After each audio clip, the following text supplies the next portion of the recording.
बचपन के मित्र और बनारस घराने के बहुत बड़े विद्वान कलाकार, ना केवल तबले के बहुत बड़े विद्वान कलाकार बल्कि एक बहुत अच्छे गायक भी और एक बहुत अच्छे सामवेदी भी।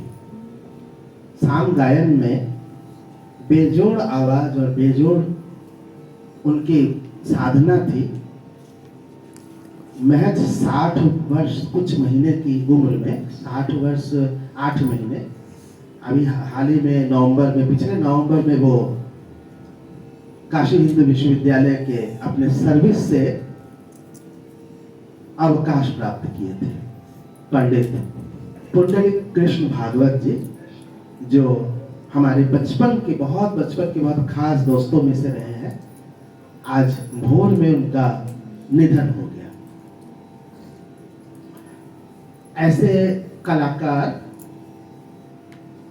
जो इस तरह के, हम लोग अक्सर कहते पाए जाते हैं, जरा बेस वगैरह देखिए, अक्सर हम लोग कहते पाए जाते हैं कि फला व्यक्ति मल्टी टैलेंटेड है, फला व्यक्ति को कई तरह की चीजें आती है। आ जाना, टैलेंट हो जाना, किसी के पास कई सारी क्षमताएं हो जाना, ये उतनी बड़ी बात नहीं होती है। उसके साथ एक बड़ी बात ये होती है कि अगर उसने साधना के द्वारा कई विषयों में सिद्धि प्राप्त की हो तो। जैसे मान लीजिए किसी को तबला आता है, हमारे ख्याल से बहुत सारे तबला वादक हैं जो कि बहुत अच्छा गाना भी गाते हैं, लेकिन उन्होंने कभी गायक बनने का सोचा नहीं, या उन्होंने उस हिसाब से साधना नहीं की। बिना साधना के तो खाली प्रतिभा से तो कोई बन नहीं सकता है। तो उन्होंने ना केवल पुंडलिक कृष्ण भागवत ने तबला में इतनी गहन साधना की थी कि आज उनको आकाशवाणी से टॉप ग्रेड मिला हुआ था, और बड़े आसानी से उनको टॉप ग्रेड मिल गया। बहुत ही जबरदस्त वादन करते थे, एक ओर से जबरदस्त ज्ञान। ये भी एक बात होती है, बहुत सारे लोगों को ज्ञान बहुत होता है, लेकिन जब प्रस्तुति करने बैठते तो उनका ज्ञान हाथ से, तबले से उस हिसाब से निकल के नहीं आता है, क्योंकि उसको तबले में बजा के दिखाना वो एक बहुत बड़ी साधना, गहरी साधना, गहन साधना की चीज होती है। लेकिन पुंडलिक जी की बात ही कुछ और थी। जितनी जानकारी थी, जितना ज्ञान था, जितने बड़े विद्वान थे, उतने ही बड़े उन चीजों को बजा के दिखाना, और ना केवल दिखाना बल्कि विद्यार्थियों को सिखाना। आज ही उससे बात हो रही थी पंडित किशोर मिश्र जी से, जो हमारे पास बैठे हुए हैं। कह रहे थे कि खुद कह रहे थे कि लय और सम और ताल, ये सब तो जैसे उनको दिखता था, जैसे बजाने बैठते थे, तिहाई ले लेते थे तो समझ लीजिए कि सम पे आना ही आना है। कठिन से कठिन तिहाइया, पता नहीं कैसे उनको ये पहले से अनुमान हो जाता था, या उन्होंने ऐसी साधना दिव्य की थी कि बजाते थे तो सम पे जरूर आते थे, मिस नहीं करते थे। ये कोई खास बात, ये जो बजाते वो जानते, ये कोई आसान बात नहीं है। साथ में उनके पास गाने की योग्यता थी। बहुत सारे तबला वादकों के पास है, बहुत सारे तबला वादक ऐसे हैं जिनके पास बहुत अच्छी आवाज है, समझ है, रागदारी है, बंदिशें हैं, जानकारी है, लेकिन इतनी अच्छी साधना उन्होंने की कि बनारस में कला प्रकाश जैसे संस्थाओं में, काशी हिंदू विश्वविद्यालय के शताब्दी पूर्वाचार्य समारोह में, और भी कई सारे जगहों पे बैठ करके 1.5-2 घंटे तक रागदारी की प्रस्तुति भी की। इतना जबरदस्त साधना उन्होंने उसमें भी की। और तीसरी एक चीज थी जो कि बिल्कुल इन चीजों से हट के, भाई गाना गाते हैं, तबला बजाते हैं, ठीक है, मिलती जुलती चीजें। सामवेद, साम गायन भारत से धीरे धीरे धीरे लुप्त होता जा रहा है।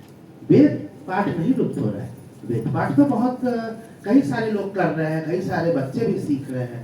साम गायन आसान नहीं, साम गान जिसको बोलते हैं वो आसान नहीं है, क्योंकि उसके लिए इतनी जबरदस्त साधना की जरूरत होती है, क्योंकि उसमें आपको संगीत का भी एक ज्ञान नहीं होगा, संगीत में उसकी कमांड जो है वो नहीं होगा, तो आप उस तरह का गान कर नहीं सकते। और यहाँ पे ज्यादातर लोग ऐसे हैं जिन्होंने सामगान सुना ही नहीं। मैं क्या बताऊं, मुझे बहुत इच्छा थी कि जब यहाँ पे इस हॉल को एक अभिषेक किया गया पूजा पाठ के द्वारा, तो उस दिन काफी 2.5 घंटा तक वेद पाठ चलता था, जिसका वीडियो शिल्पायन के चैनल में लगा हुआ है। कभी आपको मन करे सुनने का या आपको उत्सुकता हो इन चीजों की तो आप जरूर देखिएगा। तो उसके हो जाने के बाद मुझे लगा कि सब कुछ हुआ, लेकिन अगर सामगान हो जाता है यहाँ पे, क्योंकि शाम को ही संगीत की उत्पत्ति मानी जाती है, तो क्या ही अच्छा होता है। तो संयोग से बनारस में मैं 2 व्यक्तियों को जानता था, जिसमें से एक केलकर जी थे जो कि बहुत अच्छे सामगान करते थे और बहुत निष्णात थे, और दूसरे पुंडलिक कृष्ण भागवत जी। तो मुझे लगा था कि एक बार इनको बुलाऊंगा, लेकिन मेरी ये इच्छा अधूरी रह गई। वो इतना अच्छा सामगान वगैरह करते थे कि काफी जगहों पे वे वो ये करने के लिए भी यात्रा करते थे, और अमेरिका तक में बड़ा लंबा प्रवास किया था सामगान को लेकर के, और वहाँ पे वे अपने दल के साथ काफी दिनों तक वहाँ पे प्रस्तुति की। ऐसे विद्वान हमेशा रोज रोज पैदा नहीं होते हैं, और आज चूंकि अब हमारे तो ऐसा है कि कह सकते हैं कि हम लोग बचपन बहुत साथ बिताए हैं। हमारे जो 3-4 मित्रों में से थे, संयोग से वे सभी महाराष्ट्रीयन थे, और तबले के तीनों ही अप्रतिम कलाकार थे। कलाकार हैं 2 व्यक्ति अभी भी है, एक दिल्ली में रहते हैं पंडित विनोद गंगाधर लेले जी, दूसरे किशन रामदेवकर जी, और ये बनारस में है, ये भी तबले के अच्छे बहुत बड़े विद्वान हैं, और तीसरे पुंडलिक भागवत।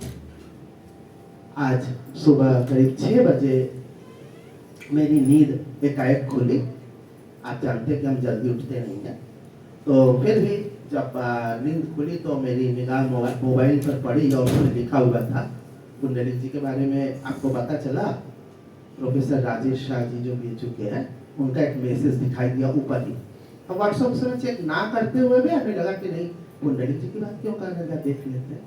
तो देखा तो बेटा नहीं, हमको पता तो नहीं क्या हुआ। बोले हार्ट अटैक। ओहो अच्छा अच्छा। तो बोले कि ही इज नो मोर। एकदम से अचानक से लगा कि सब कुछ स्तब्ध हो गया, थम गया।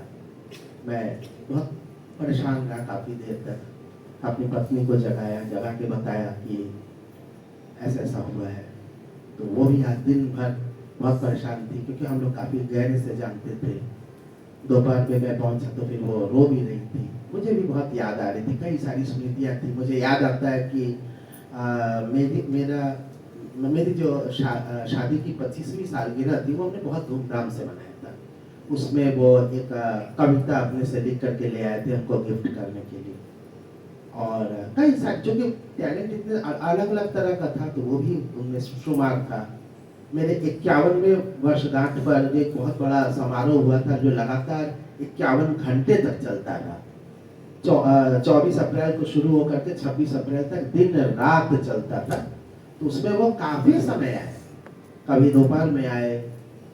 वो एक समय था, हमको याद भी आ रहा है कि आए थे तो उस समय भूकंप आया था, और सब लोग बाहर की ओर भागे। मैं गा रहा था उस समय, और उस समय मुझे याद है पुंडलिक कृष्ण भागवत भी मौजूद थे। एक बहुत समय बीता। अब ईश्वर किसको कहाँ पे ले जाए, क्या करे, तो पता नहीं है। काल की गति ये तो वही जाने, लेकिन दुख हम लोग को बहुत ज्यादा है। और शायद और कोई समारोह अभी होता आज, तो हम तो कतई नहीं करते। लेकिन अब हमारा जो ये कार्य है, ये इंजॉयमेंट तो है नहीं, ये तो हम लोग के लिए एक दायित्व है हमारा, हम उसका निर्वाह करते हैं।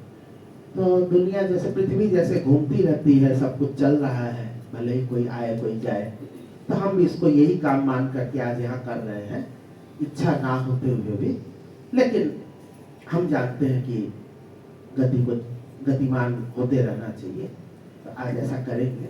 हाँ, मैं इन बातों के द्वारा अपने दिल की बातों का आपसे मैंने शेयर भी किया, और खड़े नहीं होंगे, लेकिन बैठे 2 मिनट का एक मौन रख लेते हैं उनकी आत्मा की शांति के लिए भी। अगर आपने उनको देखा है तो उनको स्मरण करिए, और अगर नहीं भी देखा है तो आप ये मानते हुए कि संगीत की एक बहुत बड़ी हस्ती आज यहाँ से रुखसत कर गई, तो वो उनके प्रति हम अपनी श्रद्धा जरूर उत्पन्न करें, क्योंकि हम उसी फैमिली के, उसी परिवार के हैं जिसमें सारे संगीतज्ञ लोग होते हैं।